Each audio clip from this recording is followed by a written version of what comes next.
Hello दोस्तों। आज की कहानी है अधूरे प्यार की कहानी। तो दोस्तों, प्यार वो एहसास है जो हर किसी को नहीं होता। प्यार वो महसूस है जिसके अंदर खो जाने का दिल करता है। यही एक एहसास मैं आपको बताना चाहता हूँ। शाम का समय था। मैं अपने दोस्त का इंतज़ार कर रहा था स्टेशन के बाहर। हम लोग का बाहर कहीं घूमने जाने का प्लान था और मैं जल्दी पहुंच गया था। कुछ समय नहीं आ रहा था कि मैं क्या करूं। मैं स्टेशन के पास जाके बैठ गया। तभी कुछ ऐसा हुआ कि मेरी ज़िंदगी एक अलग मोड़ लेने वाली थी। स्टेशन की तरफ मैं देख रहा था कि मेरा दोस्त आया कि नहीं। तभी अचानक से मेरी नज़र एक लड़की पर पड़ी। वो जो वक्त था, मैं पूरी तरह कुछ देर के लिए थम सा गया था। मैं सब भूल गया था कि मैं कहाँ हूँ, क्यों हूँ। बस मेरी आंखें उस लड़की की तरफ से हट ही नहीं रही थी और इस तरफ से मैं उसे देखता ही जा रहा था।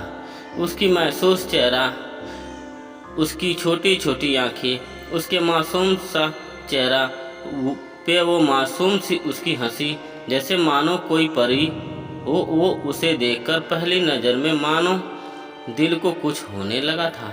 क्या वो प्यार था? मुझे नहीं पता। बस दिल बोल रहा था कि मेरा दोस्त कुछ देर बाद आए या ये वक्त रुक जाए। मुझे उसका नाम जानना था।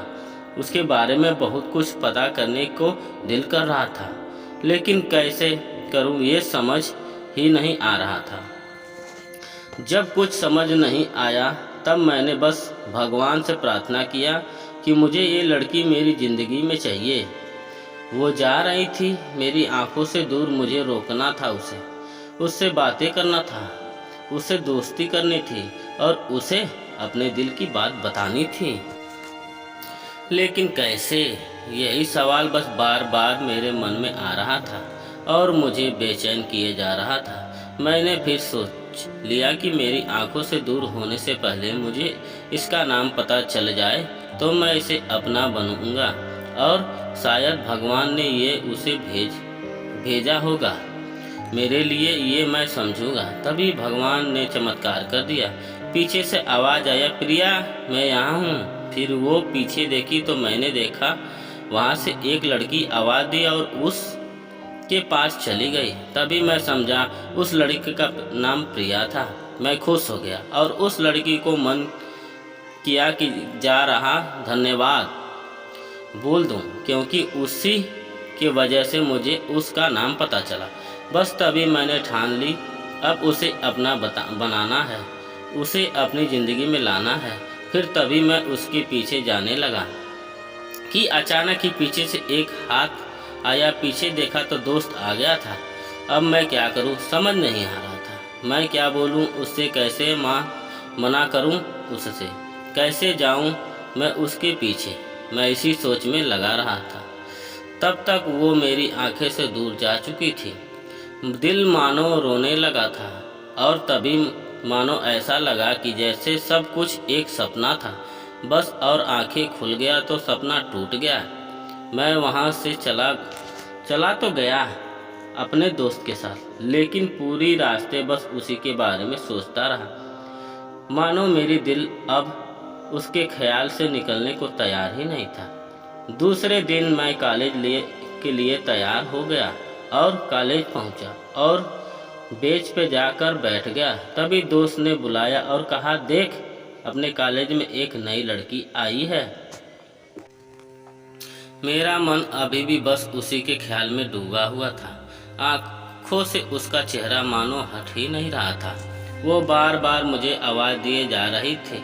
तभी मुझे गुस्सा आया और पीछे उससे बोलने जा ही रहा था कि मैं रुक सा गया। मेरी नज़र मानो फिर से एक बार सपनों में चला गया। मैंने देखा कि वहीं थी, मानो जैसे मेरी खुशी का कोई ठिकाना नहीं रहा। मैं खुद को रोक ही नहीं पा रहा था और मेरे समझ में ही नहीं आ रहा था कि मैं क्या करूं, क्या बोलता। मैं बस जाके अपने दोस्त के गले लग गया और हंसने लगा। तभी पता चला वही वह नहीं लड़की थी जो कॉलेज में आज पहला दिन आई थी। मैं तो मानो हवा में उड़ने लगा। फिर मैंने एक दिन अपने दोस्त को बताया कि ऐसा ऐसा है। उसने कहा जाके बोल दे उसे अपने दिल की बात। लेकिन मैं डरता था कि वो क्या कहेगी, क्या लगेगा उसे। यही सोच के मैं हमेशा रुक जाता था। मैं सोचने लगता था कि कहीं वो मेरी बातें सुन के मुझसे दूर ना हो जाए। मैं उससे दूर नहीं होना चाहता था। मुझे ये एहसास हो गया था कि शायद वो भी मुझे पसंद करती थी, लेकिन वो कभी कुछ नहीं कहती थी। उससे लगता है कि मेरी मन में उसके लिए कुछ नहीं है, लेकिन वो क्या जाने कि उसे पहली नज़र में देख के ही मैंने उसे अपने दिल के चुरा लिया था।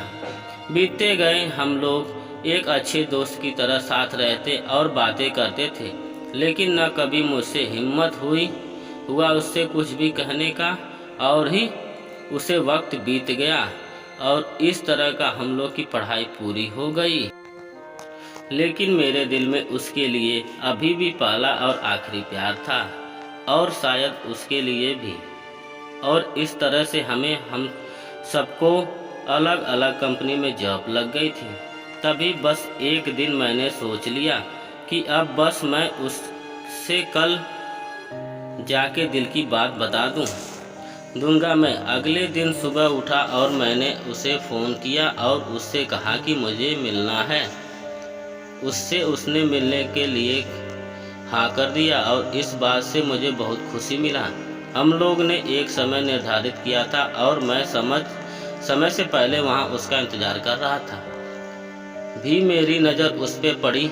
वही कपड़े, वही बैग, वही छोटी छोटी आंखें और चेहरे पे वही प्यारी सी मुस्कान। मानो ऐसा लग रहा था कि वही पहला दिन हो जब मैंने उसे पहली बार देखा था। वह धीरे धीरे आ रही थी, मैं तो बस उसे देखता ही जा रहा था। फिर वो पास आई, फिर वो मेरे सामने बैठ जाती। तभी बस मैंने उससे कहा कि मुझसे कुछ कहना है उससे। फिर तभी उसने भी कह दिया कि मुझे भी कुछ कहना है तुम्हें। मैं खुश हो गया। मुझे लगा कि आज वो भी अपने दिल की बात बोल देगी। फिर मैंने उससे कह दिया कि तुम पहले बोल दो। उसने तो पहले मना किया पहले बोलने से, लेकिन मैंने ही जिद कर दिया कि पहले तुम बोलो। और वो बोलने जा रही थी। मानो मेरी सांस रुक गए थे उसकी बातें सुनने के लिए। सब कुछ थम सा गया था। बस ऐसा लगा मैं और वो और कुछ नहीं है आसपास। फिर उसने अपने बैग से एक कार्ड निकाला और दिया मुझसे। वो जो पल था वही पहला पल जब मुझे लगा कि मेरा सपना था और सपना टूट गया। उस कार्ड में उसकी शादी का आमंत्रण था। बस फिर क्या सब कुछ वहीं रुक गया। शायद मैंने बहुत देर कर दी थी उससे अपने दिल की बात बताने में, शायद बहुत देर। फिर उसने मुझसे पूछा कि तुम क्या कहना चाहते थे। मैं क्या कहता, तब बात बदल दी और वो चली गई। मैं वहीं बैठे रह गया। मुझे उससे अपना बनाने का बस एक सपना ही था, शायद जो एक समय पे आकर टूट गया। वो आज का दिन और पहला दिन मानो क्यों आया था मेरी ज़िंदगी में। अब तक ये बात समझ नहीं आया। पहला दिन भी एक सपने की तरह आई और कुछ देर बाद टूट गई। और ये आज का पल जो फिर से एक सपना बनकर पल में टूट गया। इसलिए दोस्तों कभी भी अपने दिल की बात बताने में देर ना करें, वरना इतना देर हो जाता है कि अपने प्यार को बस सपने में ही अपना बनाना पड़ता है। तो दोस्तों आशा करता हूँ ये कहानी आपको बहुत पसंद आई होगी। तो दोस्तों कहानी पसंद आई होगी तो हमारे चैनल को सब्सक्राइब, लाइक, कमेंट ज़रूर कीजिएगा। धन्यवाद। जय हिंद, जय भारत।